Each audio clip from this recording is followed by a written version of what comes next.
and sent me a letter to my friend's address in the Sunshine Coast demanding money. And again, we don't know how he's getting my addresses. We don't know how he's finding out where I am, because up until very recently, I wasn't posting on social media. Like, I wasn't posting my location and telling people where I was. So how does this man constantly find out my addresses? How does he know where I am? Why is he turning up in countries that I'm in? Like, and there is nothing that I can do about it. In Australia, of course, he's been reported to the police here, but they've advised me that because it's not a romantic relationship, they actually can't take action against him for coercive control or domestic abuse. And they said the same thing. It's coercive control and domestic abuse, categorically.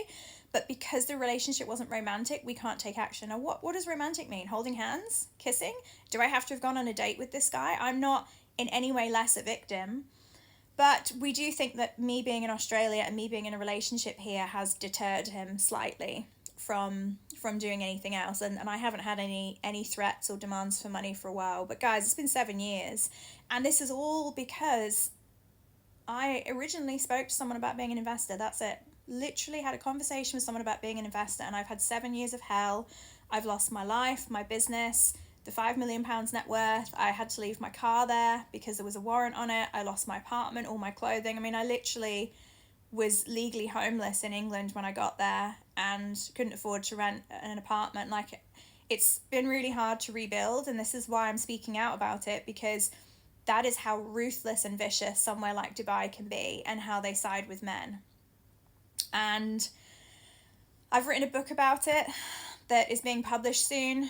I have launched a podcast about some other things in my life, which I really appreciate all your support on, because all of these things help spread awareness, not just for me, but for other victims. It will hopefully keep other people safe from Dubai. And I really hope that you read my book. You can find out more about that from the link in my bio. God, I hate saying that, link in bio, like I'm not an influencer.